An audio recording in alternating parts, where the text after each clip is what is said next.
Why Astro Work. اللہ تبارک و تعالیٰ نے جہاں اس روئے زمین کے انسانوں کے لیے، اس روئے زمین کی انسانیت کی بھلائی کے لیے، خیر خواہی کے لیے، کامیابی کے لیے اللہ نے پیغمبروں اور رسولوں اور نبیوں کو بھیجا، وہیں پر اللہ تبارک و تعالیٰ نے اپنے رسولوں کو بہت ساری کتابوں سے بھی نوازا، تاکہ وہ کتابیں پڑھ پڑھ کر نبی اور رسول لوگوں کے سامنے سنائیں، ان کو ان کتابوں کی باتیں پڑھ پڑھ کر سمجھائے۔ اللہ تبارک و تعالیٰ نے اس روئے زمین پر بہت سارے انبیاء کرام علیہم السلام کو بھیجا، تو اللہ تبارک و تعالیٰ نے اسی روئے زمین کے نبیوں کے اوپر بہت ساری کتابیں اور صحیفوں کو بھی نازل فرمایا، تاکہ وہ صحیفے پڑھ پڑھ کر لوگوں کو سمجھائیں اور اللہ کی باتیں ان کے سامنے پیش کریں، ان کو سنائیں۔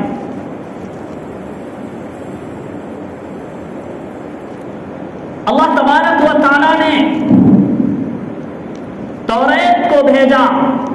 جو موسیٰ علیہ السلام پر نازل فرمایا، زبور داؤد علیہ السلام کو عطا کیا، انجیل کو اللہ تبارک و تعالیٰ نے عیسیٰ علیہ السلام کو عطا کیا، اور صحف ابراہیم جس کا تذکرہ قرآن کریم میں ہے، اللہ تبارک و تعالیٰ نے ابراہیم علیہ السلام کو عطا فرمایا۔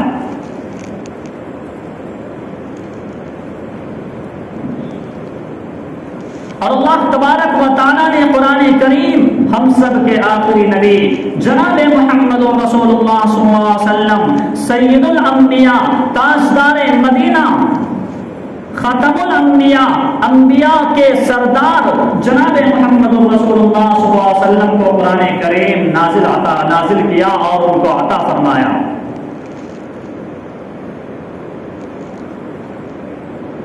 اللہ تبارک و تعالیٰ نے قرآن کریم میں سب سے پہلے سورہ بقرہ، الف لام میم ذالک الکتاب لا ریب فیہ، جب اس قرآن کریم کو اللہ تبارک و تعالیٰ نے نازل فرمایا تو لوگوں سے کہا، او لوگوں، میں جس کتاب کو بھیج رہا ہوں اس کا بھیجنے والا میں ہوں، اور جس کے ذریعے میں بھیج رہا ہوں اس کا نام جبرائیل ہے، اور جس کے اوپر میں نازل کر رہا ہوں اس کا نام محمد رسول اللہ ہے۔ الف لام میم، اللہ نے کہا میں قرآن کریم کو بھیج رہا ہوں، جبرائیل نے کہا میں قرآن کریم کو لا رہا ہوں، رسول اللہ صلی اللہ علیہ وسلم نے کہا میرے اوپر قرآن کریم نازل ہو رہا ہے۔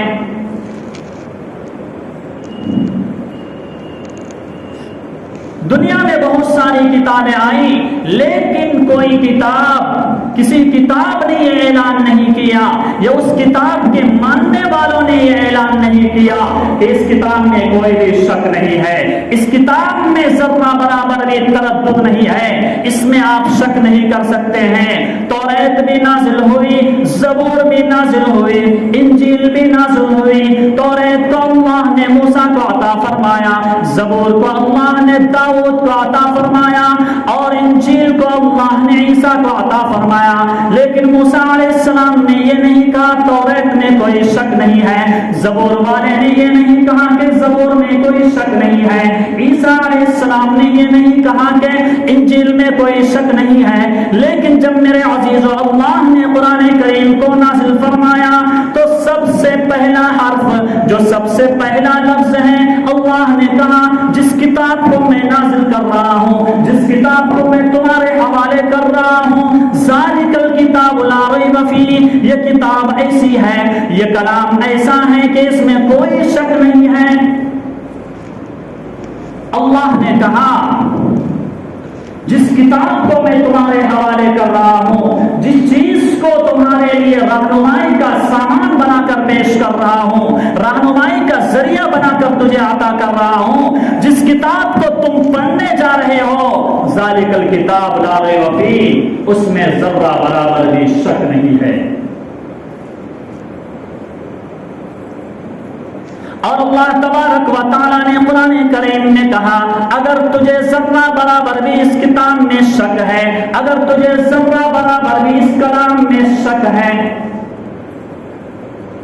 فرمایا وَإِن كُنتُمْ فِي رَيْبٍ مِّمَّا نَزَّلْنَا عَلَىٰ عَبْدِنَا، اگر تجھے ذرہ برابر بھی میرے اس کلام پاک میں شک لگتا ہے، جس چیز کو میں نے محمد پر نازل کیا اس میں اگر ذرہ برابر بھی تجھے تردد ہے، وَإِن كُنتُمْ فِي رَيْبٍ مِّمَّا نَزَّلْنَا عَلَىٰ عَبْدِنَا فَأْتُوا بِسُورَةٍ مِّن مِّثْلِهِ. اللہ تبارک و تعالیٰ نے قرآن کریم میں کہا قُلْ لَئِنِ اجْتَمَعَتِ الْإِنسُ وَالْجِنُّ عَلَىٰ أَن يَأْتُوا بِمِثْلِ هَٰذَا الْقُرْآنِ. اللہ نے کہا اگر تجھے قرآن کریم میں ذرہ برابر بھی شک محسوس ہو رہا ہے، اگر ایک نقطے میں، ایک لفظ میں، ایک حرف میں، ایک آیت میں، ایک پارے میں اگر ذرہ برابر بھی شک لگ رہا ہے تو اللہ نے کہا میں پوری دنیا انسانیت کو چیلنج کر رہا ہوں، بلکہ پوری دنیا انسانیت کو نہیں، کہا تمام انسانوں کو بھی جمع کر لو، تمام جناتوں کو بھی جمع کر لو، تمام جنات اور انسان اکٹھا ہو کر اس جیسا کلام پیش کر دو. اللہ تبارک و تعالیٰ نے جس سرزمین پر اس کلام پاک کو پیش کیا، اس کلام پاک کو جس سرزمین پر اللہ نے اتارا، اس سرزمین کے لوگ عربی کو جاننے والے تھے. جس سرزمین پر اللہ نے کلام پاک کو پیش کیا اس سرزمین کے لوگ قرآن کریم یعنی عربی کو جاننے والے تھے اور قرآن کریم کی زبان کو سمجھنے والے تھے. تو اللہ نے سب سے پہلے عرب کے لوگوں سے کہا اور عرب کے لوگوں تم عربی میں مہارت رکھتے ہو، تم عربی میں بہت زیادہ قابل لگتے ہو، تو تجھے چیلنج ہے کہ تم اس جیسا کلام پاک پیش کر دو. تو میرے عزیزوں اس زمانے کے بڑے بڑے شعراء جس کی زبان پر عربی بولتی تھی، جس کی زبان سے عربی نکلتی تھی، لیکن انہوں نے قرآن کریم کے سامنے گھٹنے ٹیک دیے. تو اللہ تبارک و تعالیٰ نے کہا کہ تمام کے تمام لوگ جمع ہو جائیں، عرب کے لوگ جمع ہو جائیں، یورپ کے لوگ جمع ہو جائیں، ایشیا کے لوگ جمع ہو جائیں، پوری دنیا انسانیت کے لوگ جمع ہو جائیں. صرف انسان ہی نہیں بلکہ جنات بھی جمع ہو جائیں. اور کہا جنات اور انسان تمام کے تمام لوگ ایک دوسرے کے مددگار بن کر اس جیسا کلام پیش کرنا چاہے تو پیش کر دے. اللہ نے کلام پاک میں ارشاد فرمایا قُلْ لَئِنِ اجْتَمَعَتِ الْإِنسُ وَالْجِنُّ عَلَىٰ أَن يَأْتُوا بِمِثْلِ هَٰذَا الْقُرْآنِ لَا يَأْتُونَ بِمِثْلِهِ وَلَوْ كَانَ بَعْضُهُمْ لِبَعْضٍ ظَهِيرًا. اللہ نے کہا آپس میں تم ایک دوسرے کے مددگار بھی بن جاؤ، ایک دوسرے کے تعاون کرنے والے، ایک دوسرے کے ہیلپ اور مدد کرنے والے بھی بن جاؤ، تم اس جیسا کلام پیش نہیں کر سکتے. اور اللہ تبارک و تعالیٰ نے کہا اگر اس کے باوجود تجھے اس کلام پاک میں شک لگ رہا ہے، اگر اس کے باوجود تجھے قرآن کریم میں شک لگ رہا ہے، لفظ میں، حرف میں، نقطے میں، کسی بھی چیز میں اگر تجھے شک محسوس ہو رہا ہے تو اللہ تبارک و تعالیٰ نے کہا تم قرآن کریم مکمل پیش نہیں کر سکتے تو قرآن کریم کی صرف ایک سورت پیش کر دو، ایک سورت بنا کر ہمارے سامنے لا کر دو. وَإِن كُنتُمْ فِي رَيْبٍ مِّمَّا نَزَّلْنَا عَلَىٰ عَبْدِنَا فَأْتُوا بِسُورَةٍ مِّن مِّثْلِهِ. اگر تم اپنے دعوے میں سچے ہو، اگر تم اپنی بات میں سچے ہو، اگر تم اپنی بات میں دیانتداری سے کام لے رہے ہو تو فرمایا صرف ایک سورت پیش کر دو. تمام کے تمام لوگ ایک سورت بھی پیش کرنے سے عاجز آ گئے. اسی زمانے میں ایک شخص تھا جس کا نام مسیلمہ مسیلمہ کذاب، جس نے نبوت کا دعویٰ کیا تھا، جس نے کہا تھا کہ محمد آخری پیغمبر نہیں ہے بلکہ میں اس کے بعد پیغمبر ہوں، اس کا نام مسیلمہ کذاب ہے، اس نے سورہ فیل کے مقابلے میں کچھ صورتیں بنانے کی کوشش کی اور بنایا الفیل ملفیل وما ادراک ملفیل لہو ذنب ذہیل ولہو خرطم طویل۔ قرآن کریم میں ایک سورت ہے سورہ فیل جس میں ابرہا اور اس کے لشکر یعنی ہاتھی کا تذکرہ ہے، تو اس مسیلمہ کذاب نے اس کے مقابلے میں ایک سورت بنا کر پیش کی، اور بنانے کے بعد جب اس نے اپنے دوستوں سے کہا کہ دیکھو میں نے محمد کی صورت کے مقابلے میں نے ایک صورت میں نے اس کے مقابلے میں بنا دی ہے، جب اس کے دوستوں نے اس کو پڑھا تو اس کے دوستوں نے ہی اس کا مذاق اڑایا، کہا کہ اس کو کسی اور کے سامنے مت پیش کرنا ورنہ تمہارا مذاق اڑائے گا اور جو تمہارے ماننے والے جو موجود ہیں وہ بھی تمہارے سے چلے جائیں گے۔ تو میرے عزیز اللہ تبارک و تعالیٰ نے کہا کہ پوری دنیا انسانیت میں پورے جنات میں اگر کوئی ایسا ہے جو قرآن کریم کی ایک سورت کو پیش کرتا ہے تو ہمارے سامنے آئے۔ تمام کے تمام لوگ حیران شزدر رہ گئے، تمام کے تمام لوگ خاموش اور دم بخود ہو گئے، کسی کی زبان سے کوئی بات نہیں نکلی، کسی کی زبان میں کوئی جنبش نہیں آئی، تمام کے تمام لوگ خاموش ہو گئے۔ تو اللہ نے اور نیچے اتر کر کہا او لوگو اگر تم پورا قرآن یا پوری سورت پیش نہیں کر سکتے تو میں تمہیں دوبارہ چیلنج کرتا ہوں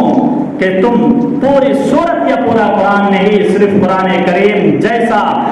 کریم جیسی ایک بات ہمارے سامنے پیش کر دو، فَلْيَأْتُوا بِحَدِيثٍ مِّن مِّثْلِهِ۔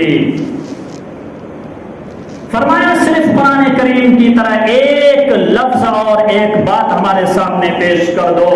تو میرے عزیزوں آج یہ چیلنج نہیں ہوا بلکہ آج سے پہلے 1450 سال پہلے یہ چیلنج ہوا، اور یہ چیلنج آج بھی دشمنان اسلام کے گلے میں لٹکا ہوا ہے، اور یہ چیلنج اب بھی اعلان کر رہا ہے، اور اب بھی اللہ تبارک و تعالی کی آیت پڑھ کر اور چیخ کر اور آواز دے کر یہ کہہ رہی ہے کہ اس جیسا کلام، یہ جیسے صورت، یہ جیسی بات اگر کسی کے ہمت میں ہے، اگر کسی کی طاقت میں ہے، اگر کسی کی ماں نے ایسا بیٹا جنا ہے کہ اس جیسا کلام، یہ جیسا قرآن، یہ جیسی صورت پیش کر سکتا ہے تو ہمارے سامنے آئے۔ لیکن آج تک کسی ماں نے ایسا بیٹا ہی نہیں جنا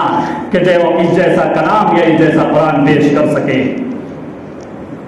ایسی کتاب اللہ تبارک و تعالی نے ہم سبھی کو عطا فرمایا ہے۔ اللہ تبارک و تعالی نے قرآن کریم کو نازل فرمایا،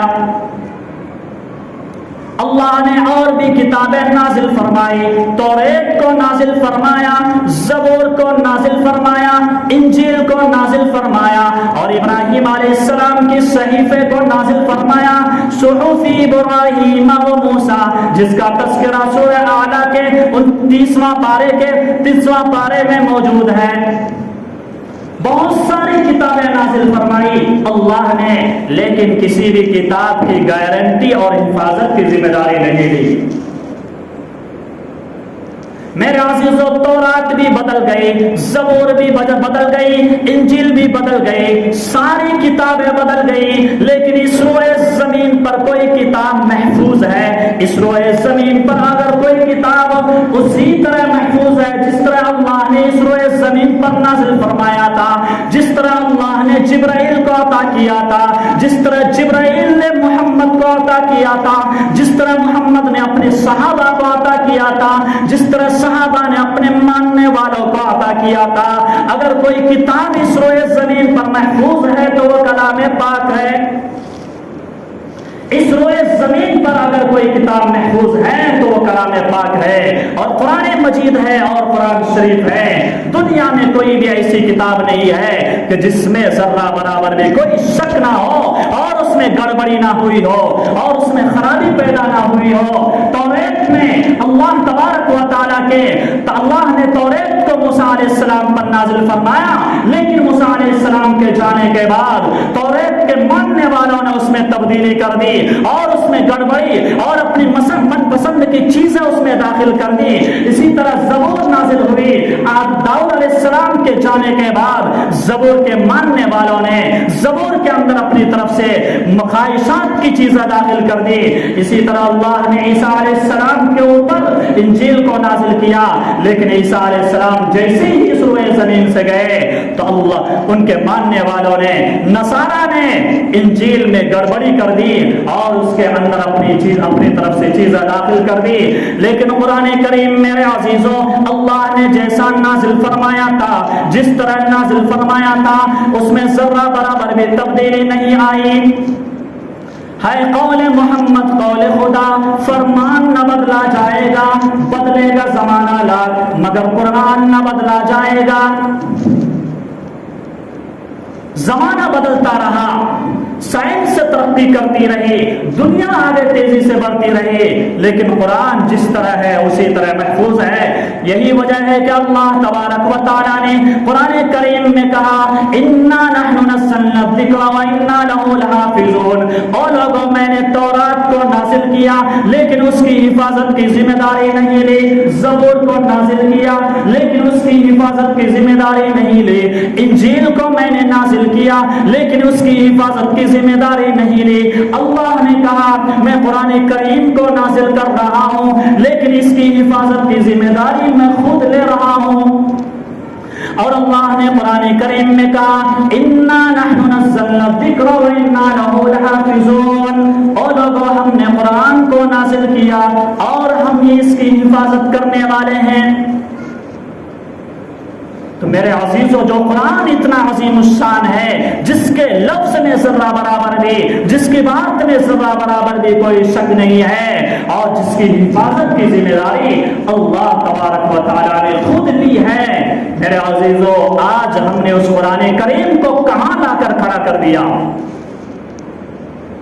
میرے عزیزو قرآن ہمیں اس وقت یاد آتا ہے جب ہمیں تعویذ کی ضرورت پڑتی ہے، قرآن ہمیں اس وقت یاد آتا ہے جب ہمیں جھاڑ پھونک کی ضرورت پڑتی ہے، قرآن میرے عزیزو اس وقت ہمیں یاد آتا ہے جب ہمارے گھر کا کوئی آدمی مر جائے، انتقال کر جائے تو ہمیں یاد آتا ہے، قرآن میرے عزیزو اس وقت ہم یاد کرتے ہیں جب ہم اپنے ماں باپ کے گناہوں کو بخشوانے جاتے ہیں، اس وقت قرآن کریم کو یاد کرتے ہیں۔ میرے عزیزو قرآن کریم یہ پوری زندگی کے لیے ایک نمونہ ہے، ایک قانون ہے، ایک شریعت ہے، ایک لا ہے۔ یہ پوری زندگی کے لیے قرآن ایک رائے حیات ہے،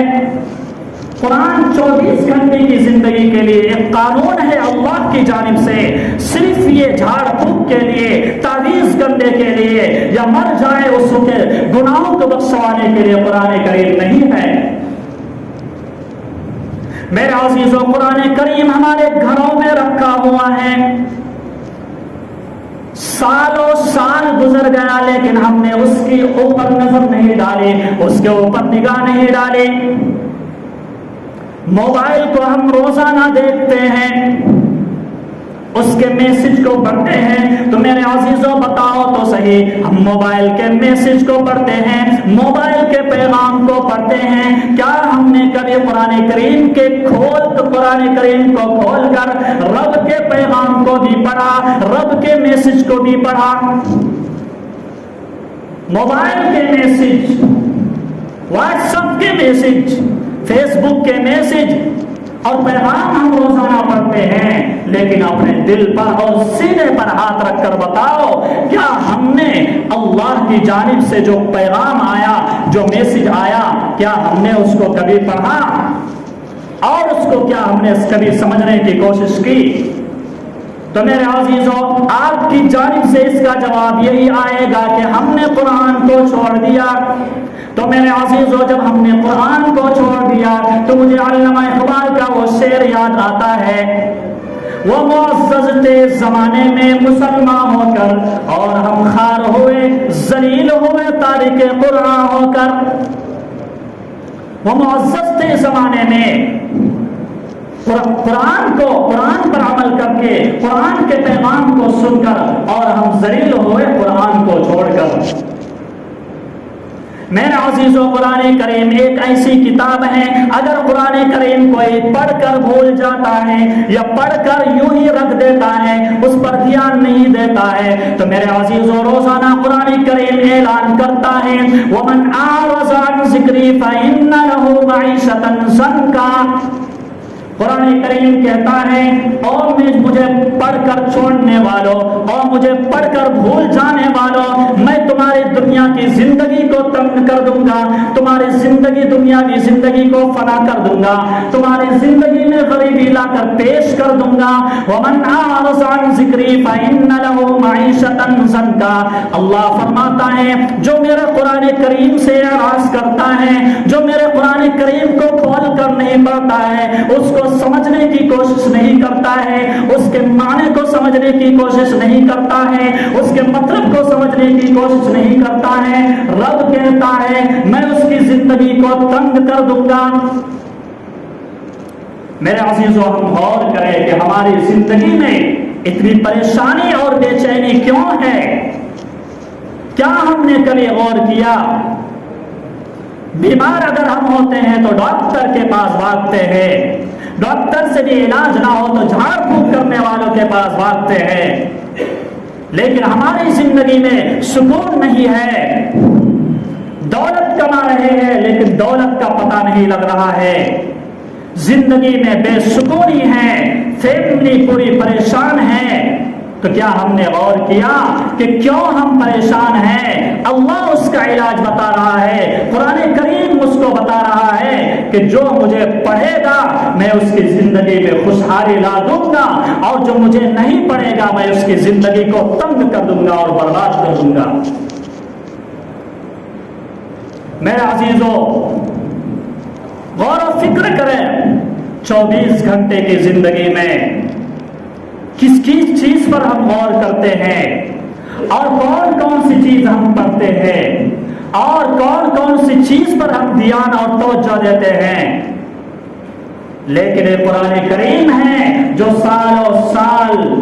تاخ پر رکھا ہوا ہے، گھر میں رکھا ہوا ہے، کپڑے میں لپٹا ہوا ہے، ہم اس پر ذرہ برابر بھی دھیان نہیں دیتے۔ میرے عزیزو، اس پر بھی دھیان دینے کی ضرورت ہے۔ دنیا کی ہر چیز پر ہم غور و فکر کریں۔ دنیا ترقی کر رہی ہے، اسلام منع نہیں کرتا،